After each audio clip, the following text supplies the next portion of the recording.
जर तुम्ही हैराण झालात म्हणून थंड हवेच्या ठिकाणी जाण्याचा प्लॅन करत असाल तर जरा थांबा, कारण राज्याच्या उन्हाचा तडाखा इतका जबरदस्त आहे की थंड हवेची ठिकाणं सुद्धा आता तापली आहेत. माथेरान, महाबळेश्वर सारखी थंड हवेची ठिकाणं उन्हानं तापली असून माथेरानचा पारा 36 अंश सेल्सिअसवर पोहोचलाय, तर महाबळेश्वरमध्ये सुद्धा तापमान 31 अंशांवर गेलंय. राज्यामध्ये सर्वाधिक तापमान नंदुरबारमध्ये नोंदवण्यात आलं असून नंदुरबारमध्ये तापमान 42.3 अंश सेल्सिअस इतकं आहे. तर तापमानामध्ये मोठी वाढ झाल्यानं अंगाची लाही होतीये.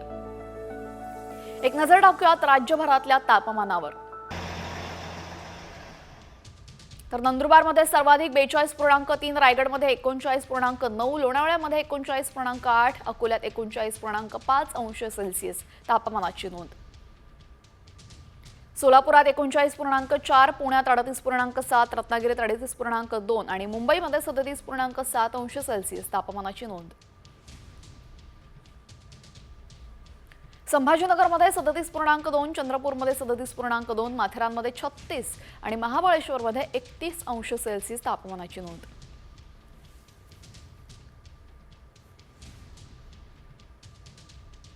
त्यामुळे आता फेब्रुवारीमध्येच उन्हाच्या तडाख्याने घामाच्या धारा निघतात आणि त्यामुळे आता मे महिना तर आणखीन तापदायक ठरणार हे निश्चित आहे. वळूयात इतर बातम्यांकडे. बातमी आहे तुमच्यासाठी अत्यंत महत्त्वाची. घराबाहेर पडताना तुम्ही काळजी घ्या, कारण राज्यामध्ये पुढचे 2 दिवस तापमान तीव्र वाढणार आहे. राज्यामध्ये 5 जिल्ह्यांना उष्णतेचा येलो अलर्ट देण्यात आला असून मुंबईसह कोकणामध्ये उष्णतेची लाट वाढण्याची शक्यता आहे. मुंबई, ठाणे, पालघर, रायगड आणि रत्नागिरी जिल्ह्यात नागरिकांना उन्हाच्या चटक्यांसह उकाड्याला सामोरं जावं लागणार आहे. विदर्भ, मराठवाडा आणि उत्तर महाराष्ट्रातील जिल्ह्यांमध्ये उष्णतेचा प्रभाव सर्वाधिक आहे.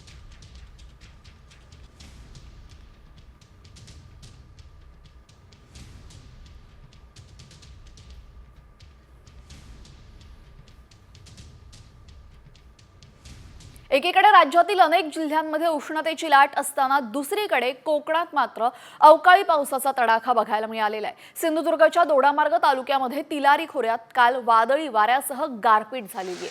ग्रामीण भाग असलेल्या घोडगे गावाला चक्रीवादळाचा सर्वाधिक फटका बसलाय. या गावात केळीच्या बागा भुईसपाट झालेल्या आहेत. एका बाजूला राज्यभरामध्ये तापमान वाढत असताना दुसऱ्या बाजूला सिंधुदुर्गात मात्र वादळी वाऱ्यासह गारपीट झालेली, यामुळे केळीच्या बागा उद्ध्वस्त झाल्यात.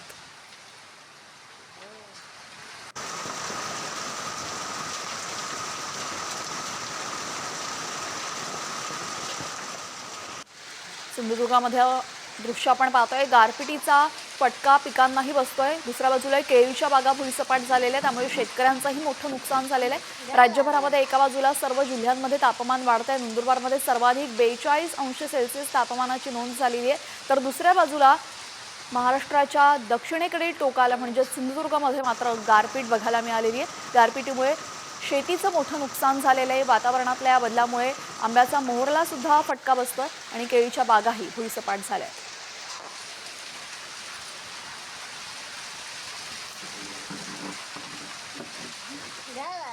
यानंतर आता महत्त्वाच्या राजकीय बातम्या पाहूयात वेगवान स्वरूपात. आज परळी कोर्टामध्ये धनंजय मुंडेंवर सुनावणी होणार आहे. त्या संदर्भात परळी कोर्टाने धनंजय मुंडेंना कारणे दाखवा नोटीसही बजावली आहे. विधानसभा निवडणुकीमध्ये उमेदवारी अर्ज भरताना त्यांनी करुणा मुंडे यांच्या नावावरील मिळकतीबाबत कुठलाही उल्लेख केला नव्हता. करुणा मुंडेंनी याचीच तक्रार दाखल केली होती.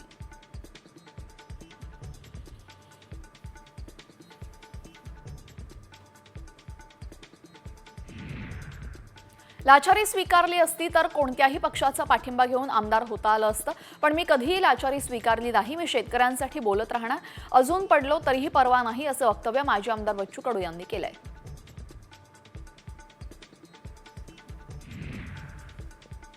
रश्मी ठाकरेंच्या नेतृत्वामध्ये पुण्यातील महिला पदाधिकाऱ्यांची मातोश्रीवर दुपारी 12 वाजता तातडीची बैठक आहे. पुणे महिला आघाडीच्या संघटक रंजना नेवाळकर यांच्या अध्यक्षतेखाली महिला पदाधिकाऱ्यांची बैठक होणार आहे.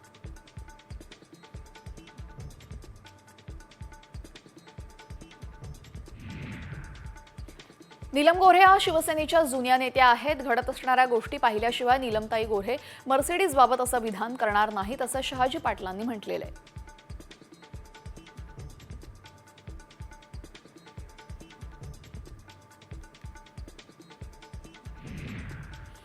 नीलम गोऱ्हे यांनी ठाकरे गटावर गंभीर आरोप केलेले आहेत। ठाकरे गटामध्ये 2 मर्सिडीज द्या आणि मंत्रिपद मिळवा असं गणित असल्याचा आरोप नीलम गोऱ्हेंनी उद्धव ठाकरेंवर केलेला आहे। मराठी साहित्य संमेलनामध्ये आम्ही असे घडलो या कार्यक्रमामध्ये गोऱ्हे बोलत होत्या।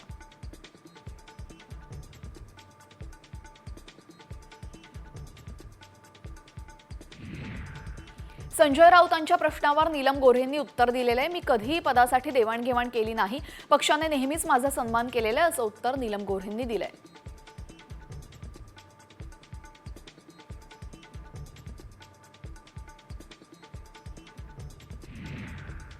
शिंदे गटाच्या नेत्या नीलम गोऱ्हेंच्या खळबळजनक विधानानंतर खासदार संजय राऊतांनी मराठी साहित्य संमेलनाचे आयोजक संजय नहारांना फोन केल्याची माहिती मिळते। आमची बाजू मांडायला दिली नाही, संधी दिली नाही असं म्हणत संजय राऊतांनी नाराजी व्यक्त केली आहे।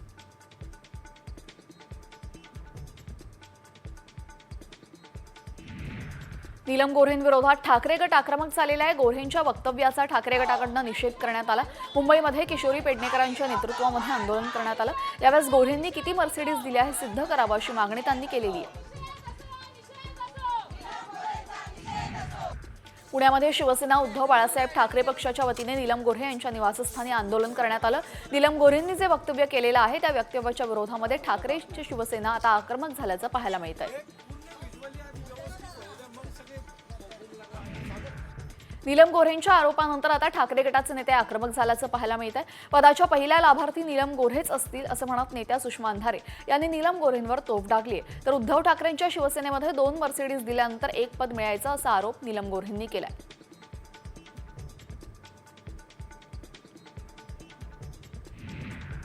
नीलम गोऱ्हेंच्या वक्तव्यावर मंत्री गिरीश महाजन यांनी देखील प्रतिक्रिया दिलेली आहे। नीलमताई या जुन्या शिवसैनिक आहेत, त्यांनी अनेक वर्ष पक्षामध्ये काम केलेले, त्यामुळे त्यांच्या आरोपामध्ये तथ्य असू शकतं अशी प्रतिक्रिया गिरीश महाजनांनी दिलेली आहे।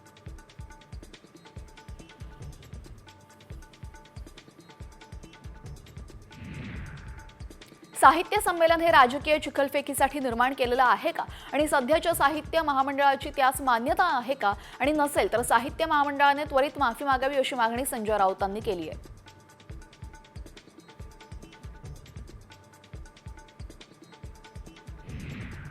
कृषी मंत्री माणिकराव कोकाटेंचा राजीनामा घेण्याची मागणी जितेंद्र आव्हाडांनी केलेली आहे। त्या संदर्भात त्यांनी विधानसभा अध्यक्ष राहुल नार्वेकरांना पत्र दिले। बनावट दस्तावेज देऊन सदनिका लाटल्याच्या प्रकरणामध्ये कोकाटेंना 2 वर्षांचा कारावास आणि 50,000 रुपये दंडाची शिक्षा सुनावण्यात आली। त्यानंतर त्यांच्या राजीनाम्याची मागणी आता जोर धरते आहे।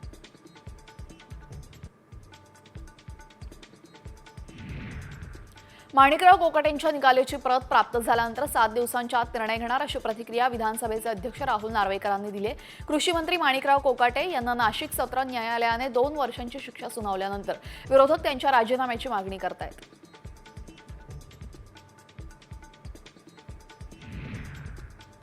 संजय निरुपम यांनी हिंदूंचा नेता होण्यासाठी काम करावं, वादग्रस्त वक्तव्य करू नये असा सल्ला अल्पसंख्याक आयोगाचे अध्यक्ष प्यारे खान यांनी निरुपमांना दिलेला आहे। संजय निरुपम यांनी हाऊसिंग जिहाद सुरू असल्याचं वक्तव्य केलं होतं। त्यानंतर प्यारे खान यांनी त्यांचा समाचार घेतलेला आहे। ते नागपुरात बोलत होते।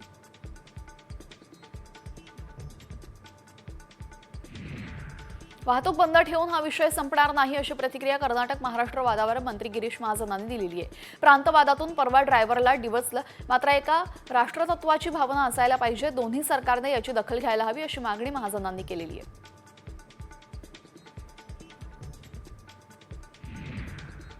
केंद्रीय अर्थसंकल्पामुळे भारतात विकसित देश म्हणून भक्कम वाटचाल होईल, तसंच कृषी, महिला आणि युवकांसाठी अर्थसंकल्प महत्त्वाचा ठरेल असा विश्वास भाजपाचे आमदार सचिन शेट्टींनी व्यक्त केला।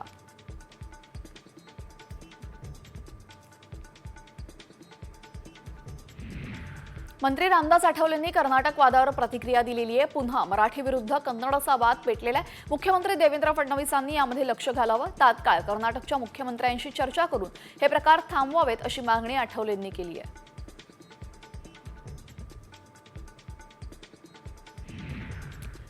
संतोष देशमुख खून प्रकरणाचे धाराशिव कनेक्शन असल्याचं म्हणत सुरेश धस यांनी वाशी पोलिसांवर गंभीर आरोप केलेत। धाराशिवच्या वाशी पोलिसांनी देशमुखांच्या हत्येतील आरोपींना पळून जायला मदत केली असा दावा धसांनी केलाय।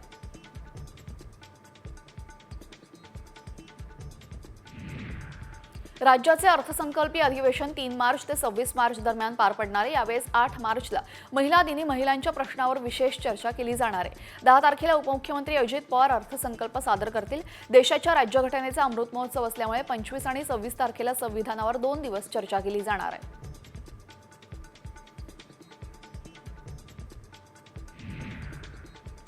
श्रीरामपूरचे माजी आमदार लहू कानडेंनी राष्ट्रवादी काँग्रेस अजित पवार गटाच्या वरिष्ठ उपाध्यक्षपदी वर्णी लागलेली आहे। प्रदेशाध्यक्ष सुनील तटकरे यांनी त्यांना नियुक्तीपत्र दिलं।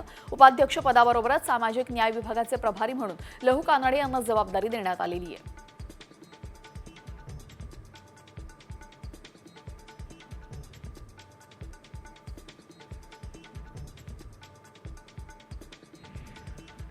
महाशिवरात्री निमित्त श्री क्षेत्र भीमाशंकरला तयारी सुरू करण्यात आली आहे। देशभरातून मोठ्या संख्येने भाविक हजेरी लावतात। त्यासाठी भीमाशंकर देवस्थानाकडून मंदिर आणि परिसराची स्वच्छताही करण्यात येते। महाशिवरात्री निमित्ताने महादेव नगरी सजवण्याची तयारी आता सुरू करण्यात आली आहे।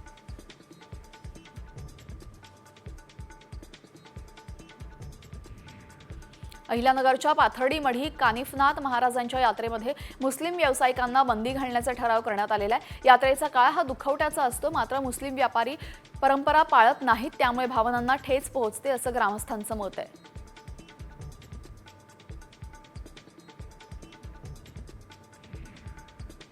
दिल्लीमध्ये बाबर, हुमायूं आणि अकबर रोडवर लावण्यात आलेल्या फलकांना तरुणांकडून काळं फासण्यात आलेलं आहे। छावा सिनेमा पाहून आलेल्या तरुणांनी बाबर, हुमायूं आणि अकबर रोडवर संताप व्यक्त केला।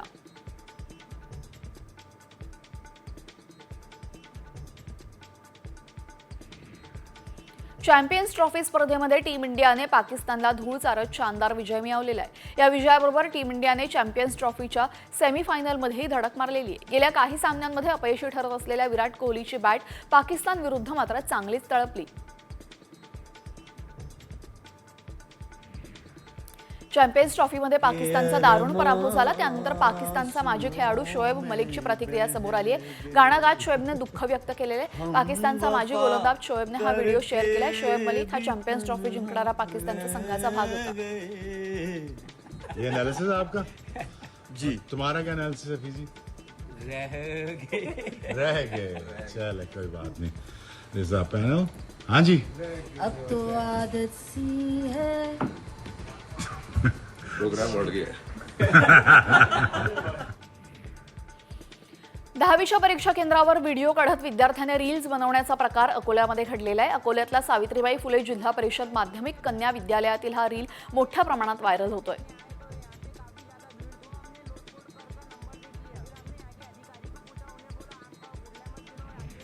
हिंगोलीच्या औंढा तालुक्यातील दुर्गम भाग गोजे गावामध्ये पहिली डॉक्टर होण्याचा मान डॉक्टर वैष्णवी विठ्ठल जायभाय हिने मिळवलेला आहे। वैष्णवीने थेट फिलिपिन्स गाठत MBBAचं शिक्षण घेतलेलं आहे। दरम्यान हिंगोली पोलीस दलामध्ये वरिष्ठ अधिकाऱ्यांसह पंचक्रोशीतील नागरिकांकडून वैष्णवीवर कौतुकाचा वर्षाव झालाय।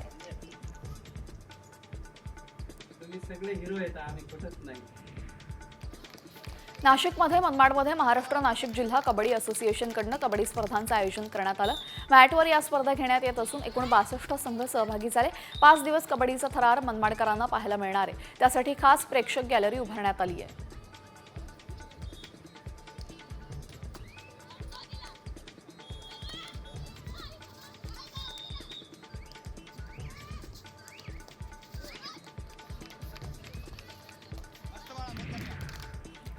वणी नाशिक रस्त्यावर भरधाव चारचाकीने 4 मोटरसायकलला धडक दिल्याचा अपघात झालेला आहे। 2 महिलांसह 4 मोटरसायकलस्वार गंभीर जखमी झालेले आहेत।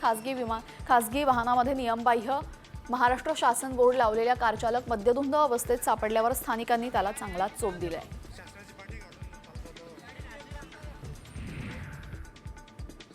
उल्हासनगरात इंडियन ऑइल्सच्या पेट्रोल पंपावर हेराफेरी सुरू असल्याचा आरोप होतोय। कारण एका ग्राहकाने 120 रुपयांचं पेट्रोल भरल्यानंतर त्याच्या गाडीतून फक्त अर्धा लिटरच पेट्रोल निघालं। या सगळ्या प्रकाराचा व्हिडिओ समोर आला असून या पेट्रोल पंपावर आता कारवाईची मागणी केली जाते।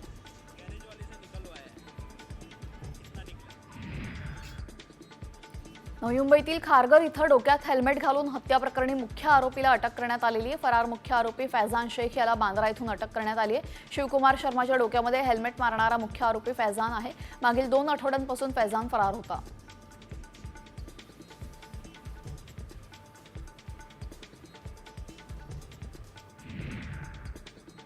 आणि आता आहे राज्यातल्या राजकारणातली मोठी बातमी, कारण ठाकरे बंधू पुन्हा एकदा एकत्र दिसलेत.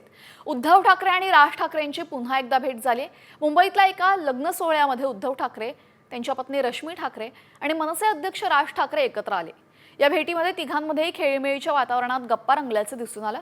तर उद्धव आणि राज ठाकरेंमध्ये मतभेद असले तरीही मनभेद नसल्याचं पुन्हा एकदा दिसून आलंय.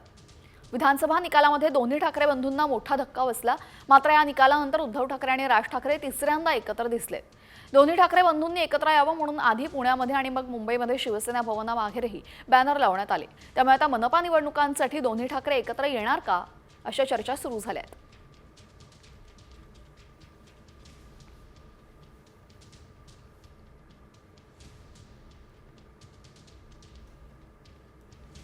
बातमी कृषी मंत्री माणिकराव कोकाटे यांच्या संदर्भातली त्यांची शिक्षा कायम राहणार की त्यांना दिलासा मिळणार याचा फैसला आज होणार आहे. कोकाटे यांच्या अपीलावर जिल्हा सत्र न्यायालयामध्ये आज महत्त्वपूर्ण सुनावणी आहे.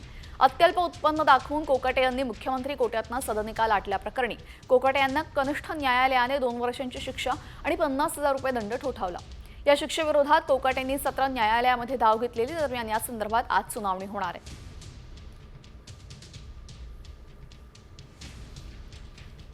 राज्यातील दुसऱ्या टप्प्यातील शिक्षक भरतीसाठी हजारो पात्रताधारक प्रतीक्षेत आहे.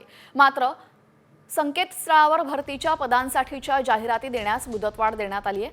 आता व्यवस्थापनांना 28 फेब्रुवारीपर्यंत जाहिराती देता येणार आहेत. राज्यामध्ये पवित्र संकेतस्थळांमार्फत शिक्षक भरती प्रक्रिया राबवण्यात येते. पहिल्या टप्प्यातील भरतीमध्ये निवड झालेल्या सुमारे 18,000 उमेदवारांना नियुक्ती देण्यात आली आहे. तर दुसऱ्या टप्प्यातील भरतीमध्ये स्थानिक स्वराज्य संस्थांच्या शाळांमधील रिक्त पदे, खासगी अनुदानित शाळांमधील रिक्त पदांवर भरती होणार आहे.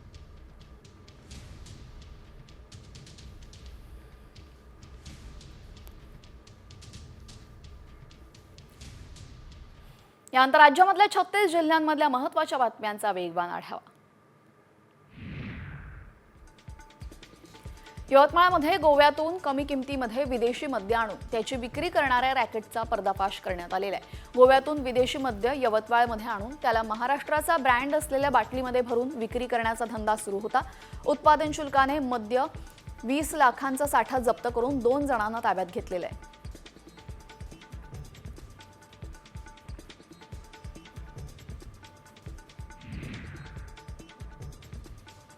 पालघरमध्ये लहान मुलाच्या हातामध्ये कारचं स्टिअरिंग देत स्टंटबाजी करण्यात आली.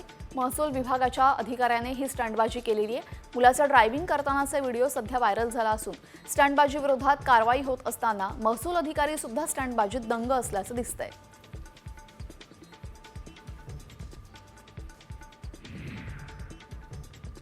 सोलापुरात मंदूपमध्ये 12वीच्या विद्यार्थ्याने गळफास घेत आत्महत्या केलेली आहे.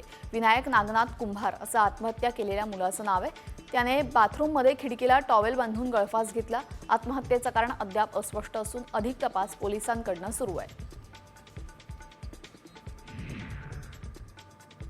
शिर्डी पोलीस ठाण्याच्या हद्दीमध्ये 2 ठिकाणी चोऱ्या झाल्याचं उघड झालेलं आहे. पिंपळगाव हनुमान मंदिराची दानपेटी चोरट्यांनी लंपास केली. तर निमगावमध्ये घरफोडी करत सोन्यासह 2.5 लाखांचा ऐवज लंपास केलेला आहे. त्यामुळे आता नागरिकांमध्ये भीतीचं वातावरण निर्माण झालंय.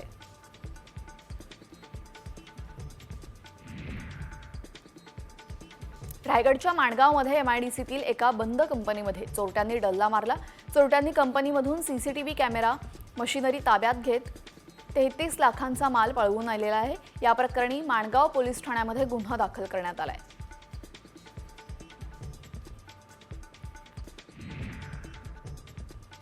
अहिल्यानगरच्या बाभळेश्वरामध्ये विद्युत कंपनीतील कंत्राटी कर्मचाऱ्यांनी कामबंद आंदोलन सुरू केलं. अवध बिझनेस सर्व्हिस कंपनीच्या माध्यमातून पारेषण विभागामध्ये काम करणाऱ्या शेकडो तरुणांना वेळेवर पगार दिला जात नसल्याचा आरोप करण्यात आलाय. कंत्राटदार मूळ पगारातून प्रत्येकी 6,000 रुपये बळकावत असून चौकशीची मागणी आंदोलकांनी केलेली आहे. नाशिकमध्ये अनधिकृत धार्मिक स्थळ परिसरातील अतिक्रमण काढल्यानंतर तणावपूर्ण शांतता पाहायला मिळते. काल अतिक्रमण काढत असताना तणावाची परिस्थिती निर्माण झाली होती. हिंदुत्ववादी संघटना आक्रमक झाल्यामुळे पोलीस बंदोबस्तामध्ये अतिक्रमण हटवण्यात आलं होतं. दरम्यान अद्याप नाशिक शहरामध्ये जमावबंदी लागू आहे. काल अनधिकृत धार्मिक स्थळ हटवल्यानंतर नाशिकमध्ये आज तणावपूर्ण शांतता पाहायला मिळते. काल हिंदू संघटनांच्या आंदोलनानंतर नाशिक प्रशासनाकडून पोलीस बंदोबस्तामध्ये अतिक्रमण हटवण्यात आलं. या पार्श्वभूमीवर नाशिकात जमावबंदी लागू करण्यात आली आहे.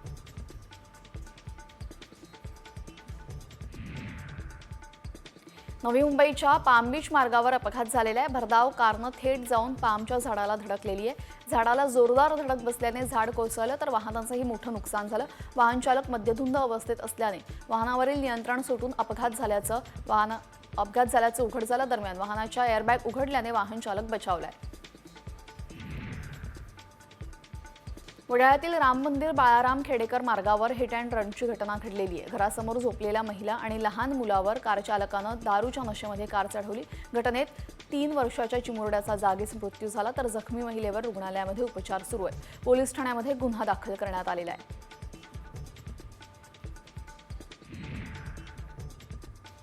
बोईसर MIDCतील मधुर नाकाजवळ भीषण अपघात झाला. भरधाव कारने पादचारीला कार फरफटत नेलेला आहे. घटना CCTVत कैद झाली असून अपघातामध्ये एक जण गंभीर असून रुग्णालयामध्ये उपचार सुरू आहेत. अपघातानंतर कार चालक कार घेऊन पसार झाला तर कार चालकाचा शोध पोलिसांकडून सुरू आहे.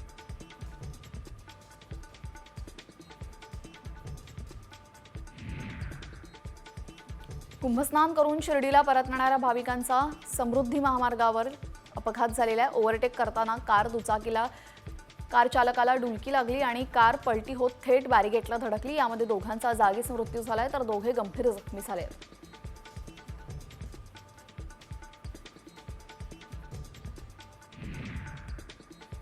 नांदेडच्या अर्धापूर ते तामसा महामार्गावरील लोण शिवारामध्ये ट्रक आणि टिप्परची जोरदार धडक झाली. अपघातामध्ये टिप्पर चालक टिप्परमध्ये अडकल्याने त्याला JCBच्या साहाय्याने बाहेर काढण्यात येत आहे. तसंच घटनेतील दोन्ही गाड्यांचं मोठ्या प्रमाणात नुकसान झालेलं आहे.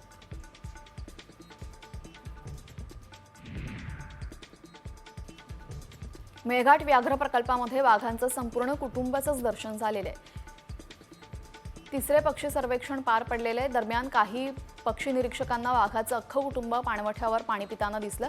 यावेळेस त्यांनी हे दृश्य आपल्या कॅमेऱ्यात कैद केलं.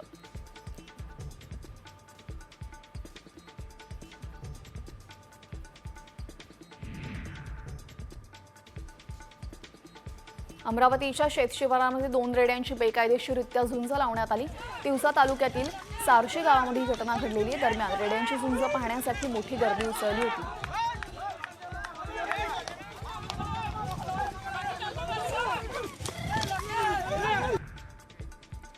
वाशिमच्या रिसोडमध्ये विषबाधेमुळे 15 शेळ्यांचा मृत्यू झालाय. काही शेळ्या शेतात चरण्यासाठी गेल्या होत्या. त्यावेळेस हळदी पिकाच्या फवारणीसाठी तयार केलेलं पाणी प्यायल्याने त्यांचा मृत्यू झालाय.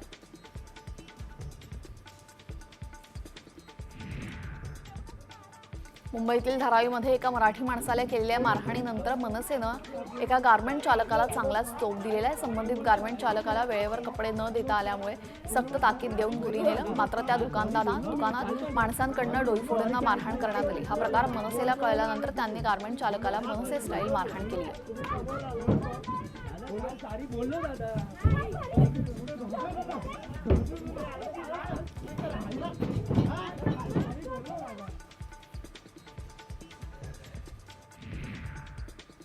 आता बातमी नीलम गोऱ्हेंसंदर्भातली. नीलम गोऱ्हेंच्या कार्यालयातून एक धक्कादायक बातमी समोर येते. कारण नीलम गोऱ्हेंच्या माजी OSDवर फसवणुकीचा गुन्हा दाखल करण्यात आलेला आहे. सरकारी नोकरीचा आमिष दाखवून या OSDनं 9 लाख रुपये उकळल्याचा आरोप आहे. सचिन चिखलीकर आणि त्याच्या सहकाऱ्यांवर माहीम पोलीस स्टेशनमध्ये फसवणुकीचा गुन्हा दाखल करण्यात आला असून सचिनने एका निवृत्त पोलीस अधिकाऱ्याच्या मुलाला आधी मंत्रालयात आणि मग कृषी विभागात आणि त्यानंतर रेल्वेमध्ये नोकरी देण्याचं आमिष दाखवलं आणि 9 लाख रुपये उकळलेत. नीलम गोऱ्हेंनी याआधीच सचिनची पदावरनं हकालपट्टी केलेली आहे.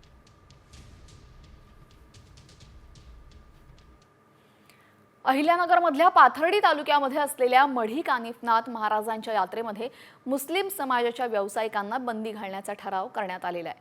हा ठराव ग्रामस्थांनी पारित केला असून यात्रेचा काळ हा आमच्यासाठी दुखवट्याचा काळ असतो. मात्र मुसलमान व्यापारी आमच्या परंपरा पाळत नाहीत आणि त्यामुळे भाविकांच्या भावनांना ठेच पोहोचते असं ग्रामस्थांचं मत आहे.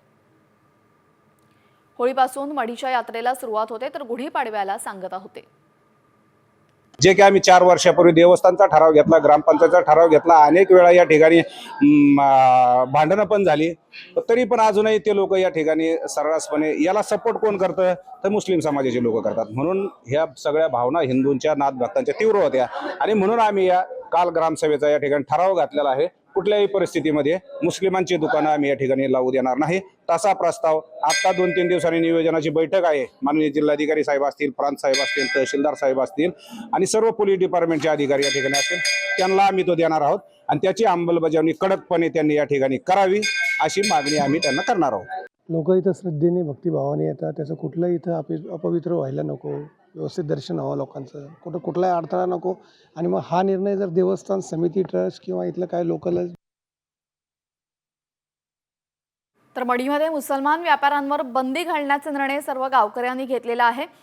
मढी ग्रामस्थांनी हा मोठा निर्णय घेतला असून हिंदूंच्या भावना त्यांच्याकडनं दुखावल्या जातात, याचमुळे हा निर्णय घेण्यात आल्याचं म्हणण्यात आलेलं आहे. कानिफनाथांच्या यात्रेला सुरुवात होणार आणि यात्रेचा काळ हा दुखवट्याचा असतो, मात्र मुसलमान व्यापाऱ्यांकडनं त्याचं पालन होत नाही आणि त्याचमुळे आता मुस्लिम व्यापाऱ्यांवर बंदी घालण्याचा मोठा निर्णय ग्रामस्थांनी घेतलाय. नक्कीच नाही तो महिनाभर आपण दुखवटा साजरा करतो नाथाने रंगपंचमीला.